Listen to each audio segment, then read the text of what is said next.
মই এটাই দুখ লাগিছে পৱন সিং ঘাটোৱাৰলৈকে যে আজি পৱন সিং ঘাটোৱাৰৰ দৰে এজন শক্তিশালী নেতাক টিকট নিদি কংগ্ৰেছ দলে লুৰিণজ্যোতি গগৈক কিয় টিকটটো দিলে গতিকে কামাখ্যা তাছাটো সাংসদ হ'ব পাৰিলে পৱন সিং ঘাটোৱাৰটো সংসদো হ'ব নোৱাৰিলে গতিকে আজিৰ দিনটোত মই পৱন সিং ঘাটোৱাৰক এজন চাহ শ্ৰমিকৰ ইমান শক্তিশালী নেতা এজনক যি অসম চাহ শ্ৰমিক সংঘৰ সভাপতি তেওঁক কংগ্ৰেছ দলে কিয় অপমান কৰিলে সেই বিষয়ে মই সাংবাদিকসকলক অনুৰোধ কৰিম কেতিয়াবা কংগ্ৰেছ দলৰ নেতাসকলক লগ পালে সুধিব কামাখ্যা তাছা সৰ্বভাৰতীয় বিজেপিৰ ৰাষ্ট্ৰীয় সম্পাদক এই বিষয়টো সম্পৰ্কে হয়তো কংগ্ৰেছ দল অৱগত নহয় কামাখ্যা তাছাৰ তুলনাত পৱন সিং ঘাটোৱাৰ বয়স অভিজ্ঞতাত বহুত পুৰণা মই ভাবোঁ যে কংগ্ৰেছ দলে ডিব্ৰুগড় আসনত পৱন সিং ঘাটোৱাৰক টিকট নিদি অসমৰ চাহ শ্ৰমিকসকলক তেওঁলোকে যে গুৰুত্ব নিদিয়ে সেই বাৰ্তাটো পঠিয়ালে লাষ্ট কুৱেশ্যন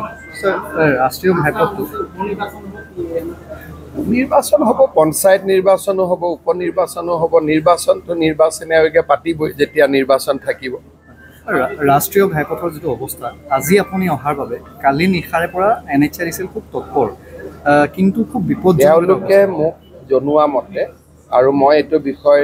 ৰিভিউ কৰি আছোঁ তেওঁলোকে মোক কৈছে ছাৰ এই বছৰত আমি নেশ্যনেল হাইৱেটো সম্পূৰ্ণ কৰি দিম গতিকে মই ভাবোঁ যে এই বছৰত এই নেশ্যনেল হাইৱেটো সম্পূৰ্ণ হ'ব ডিচেম্বৰত তেওঁলোকে শেষ কৰিব পাৰিম বুলি মই এটা ধাৰণা কৰিছোঁ এই বছৰটো দিছে যিহেতু মই ভাবোঁ এই বছৰত শেষ হৈ যাব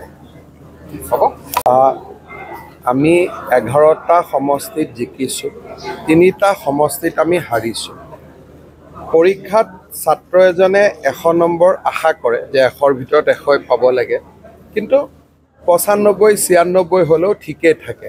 গতিকে অসমবাসী ৰাইজৰ ওচৰত মই কৃতজ্ঞতা জনাওঁ যে লোকসভাৰ নিৰ্বাচনত প্ৰথমবাৰৰ বাবে এটা ইতিহাস সৃষ্টি কৰি শাসকীয় পক্ষক 11খন আসন দিলে আৰু এই 11খন আসনক আমি যদি বিধানসভালৈ ৰূপান্তৰ কৰোঁ আমি 92খন আসনত আগবাঢ়িছোঁ আৰু 2021 চনৰ তুলনাত আৰু 2019 চনৰ তুলনাত আমাৰ মিত্ৰগোষ্ঠীয়ে 10% ভোট অধিক লাভ কৰিব পাৰিছে সেইবাবে 14টা পালেতো ভাল আছিল কিন্তু 11টা দিছে ৰাইজে এইটোকে ৰাইজৰ আশীৰ্বাদ বুলি আমি ধৰি লৈ আগুৱাব লাগিব APCC